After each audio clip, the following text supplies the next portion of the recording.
A new epoch is being suggested, to signify the effect of human activities on our collective home, Earth. But what is this new epoch? Let us explore the story behind Anthropocene. Hello, and welcome to a brand new episode of Mind Brunch.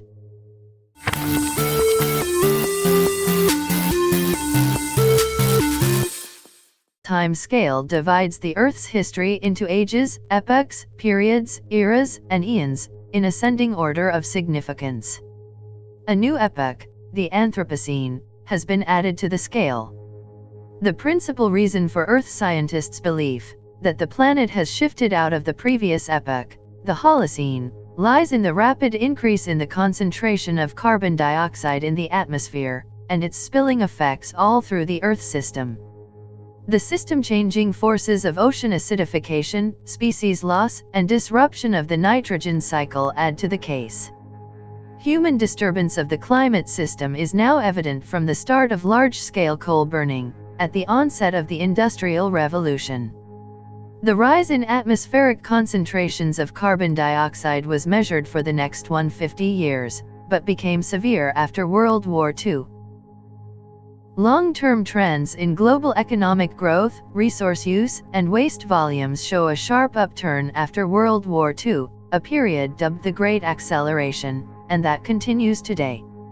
For this reason, expert opinion now dates the beginning of the new epoch from around 1945, rather than the end of the 18th century, as first proposed. A million years hereafter, the sharpest marker in the rock record will be the sudden deposition of radionuclides across the Earth's surface, as a result of nuclear explosions in 1945, known as the bomb spike. Humans have redistributed the Earth system's stock of carbon, a vital element that greatly affects the climate.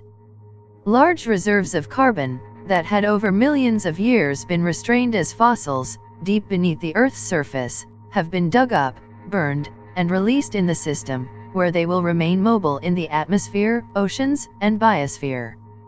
It will perhaps take hundreds of thousands of years before most of this carbon can be rendered immobile again. The destabilization of ice masses, such as glaciers and the Greenland ice sheet, is not something that can be reversed except over tens of thousands of years.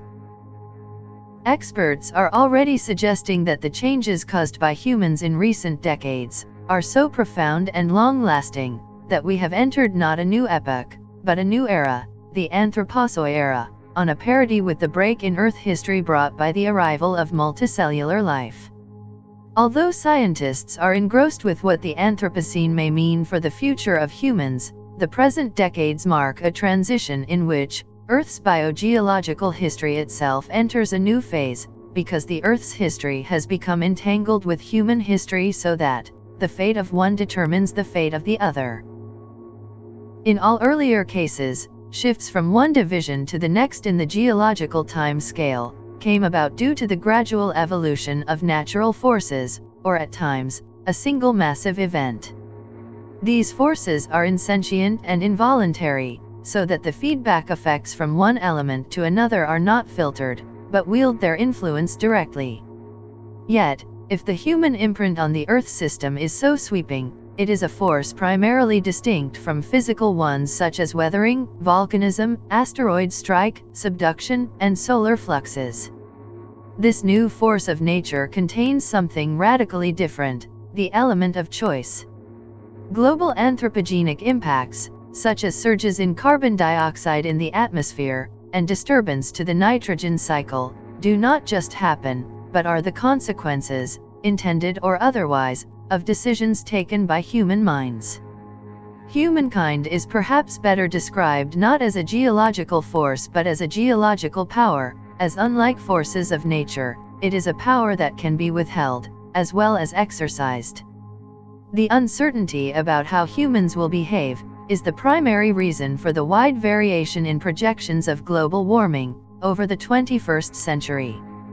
And it now seems certain that as long as humans are on the planet, all future epochs, eras, periods, and so on, will be hybrids of physical forces and this new power.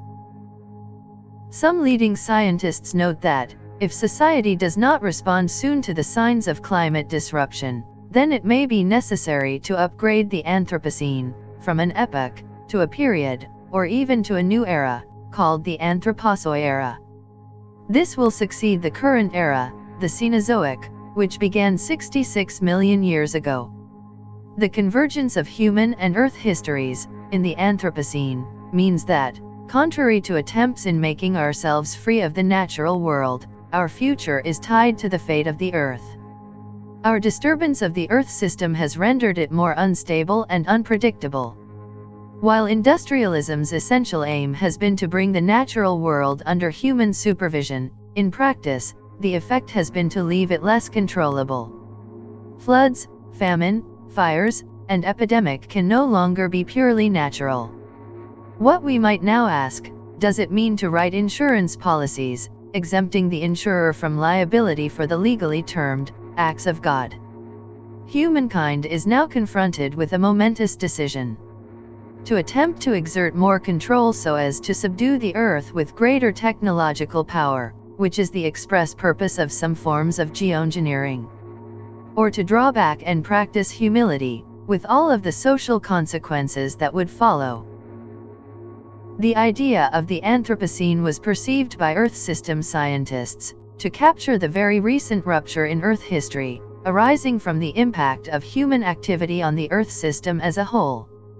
The Anthropocene has quickly become so enveloped with misreadings, fallacies, and ethical co-optations, that most who come to it for the first time are liable to be utterly misled. It is of the utmost significance to understand that the Anthropocene is not a term coined to describe the continued spread of human impact on ecosystems. But it is instead a term relating to a breach in the working of the Earth system as a whole, so much so that the Earth has now entered a new geological epoch. First named by atmospheric chemist Paul Crutzen in the year 2000, the Anthropocene epoch succeeds the Holocene, the one that for the last 10,000 years has given our Earth a remarkably moderate and steady climate. It became possible to perceive the idea of a human-induced rupture in the functioning of the Earth system only after the development of the new scientific paradigm of Earth system science, the roots of which lie in new strands of scientific thinking, starting in the 1970s. Those strands included the following: the application of systems modeling to Earth's resources by Meadows and others in the 1970s. James Lovelock's Gaia hypothesis, first advanced in 1979. Early biophysical modeling of the Earth's biosphere in the 1980s. The startling results of Antarctic ice core drilling in the same decade. The formation of the International Geosphere-Biosphere Program. And the creation of the Intergovernmental Panel on Climate Change in 1988. The concept of the Anthropocene applies to the new object of the Earth system.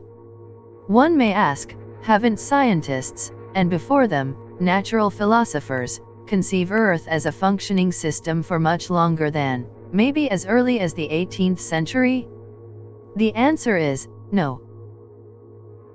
A globe with a crust, and some biota on it, does not make a system. The notion of global climate became commonly recognized by scientists only after World War II.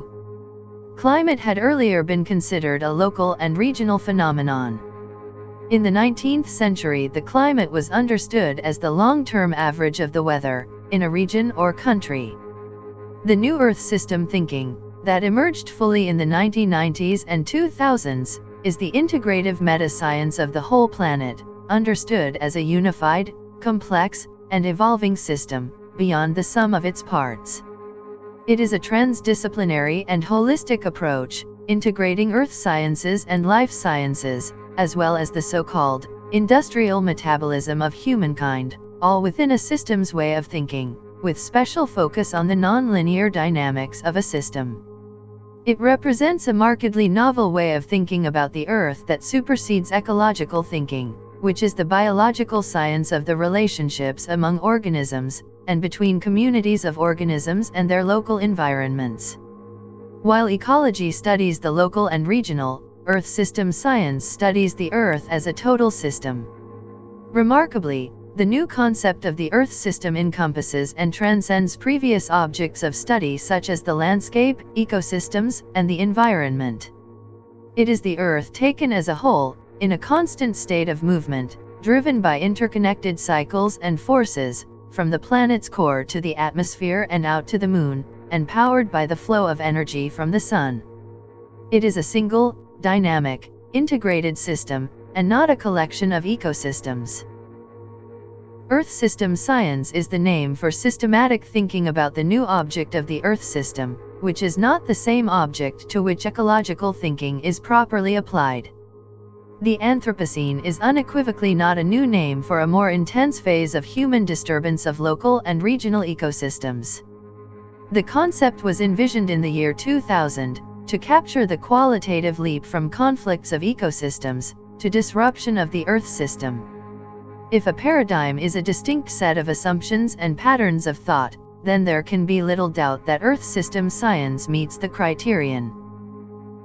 This video was inspired by the book, Defiant Earth, by Clive Hamilton. The links to purchase the book are provided in the description, down below. What do you think about the new epoch in our geological timescale? Do you believe sufficient steps have been taken to tackle climate change? Answer in the comments section. Give this video a thumbs up if you liked what you saw.